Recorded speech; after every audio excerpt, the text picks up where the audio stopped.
confused about what to do with the bush downstairs? Have you tried waxing it off, tweezing it off, using some hair removal cream on it, and you're just left with some really bad results?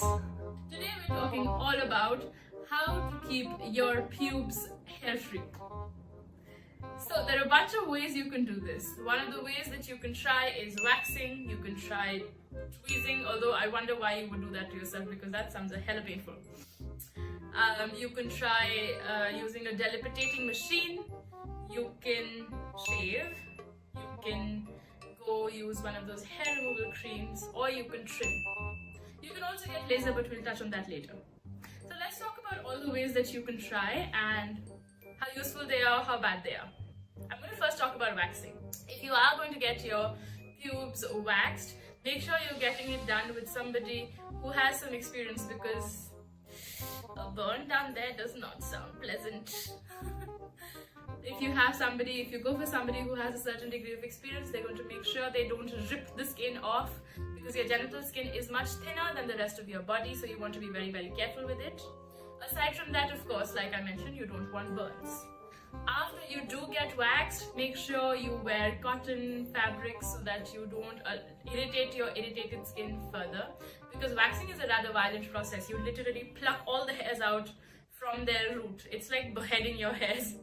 So in order to, make sure you're not irritating your skin any further, make sure you're wearing soft cotton panties and nothing lacy. The other thing that we can talk about is shaving. If you are shaving, make sure you shave in the direction of the hair growth and not against it. And the same applies for your pubes. You need to shave in the direction of the hair growth, not against it.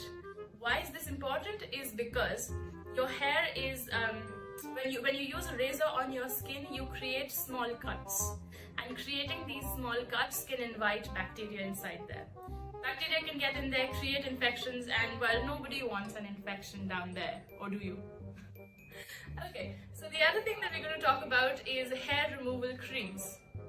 Hair removal creams in your genitals, bad idea. The reason for that is that they are made of rather strong substances, and you don't want to put them around your genitals, because remember, the skin of your genitals is thinner than the rest of your body, and also they absorb things very, very quickly into your bloodstream.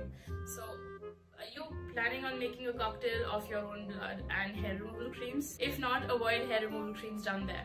You can also get chemical burns, which again, me out of that. And then lastly, if you can manage to find a hair removal cream that's formulated especially for your pubic hair, go for it. But make sure it is specifically for your pubic hair and not just a general hair removal cream, because hello chemical burns. Okay, now let's talk about another method, which is trimming. And this is possibly the best option that you can do if you want to take care of your pubes. What trimming does is that it gets rid of the excess length. So instead of your hair being this long, they'll just be this long. And you could feel a little more organized downstairs if that's what you want. And aside from this, there are not the risks that come with shaving and waxing, the irritation to your skin, that are not there with trimming. What you do need to make sure is that you're using a nice sharp pair of scissors, because if your scissors are rusty, you'd have to go over it again and again, and you might risk cutting yourself. Make sure you use clean scissors. You do not want tetanus, and make sure your scissors are sharp, and trimming is the best possible option. Now coming to the very last point, which is that do you even need to remove your pubic hair? Does having pubic hair, does it make you unhygienic? Is it dirty? Well, the answer to that is a big fat no. Having pubic hair or not having pubic hair is entirely your choice.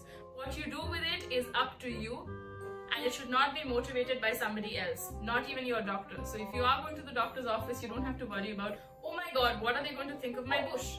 Because we see it all the time, so doctors really don't care. What you do need to decide is, do you want this hair? Does it feel good to you? Does it appeal to you? And if it does, stick with it. If it doesn't, choose a safe method of hair removal for yourself. Now, the question comes in that why do we even have this hair? What is the point? The hair basically does, what it does is that it protects you from foreign invaders. So think of STIs, think of little worms that can try to get inside into your genitals. Your hair acts like a forest. It acts like a fence that traps all these foreign invaders and prevents them from getting inside you. It's a pretty good fortification system, I would say. So now that you understand what the hair does, how to remove it, how not to remove it, I hope you make a good decision about what to do with your hair and what to do with your body. And I hope you don't feel pressured into doing any of this for anybody or for any other reason. I will see you soon with another video on questions you don't know who to ask. See you the next time.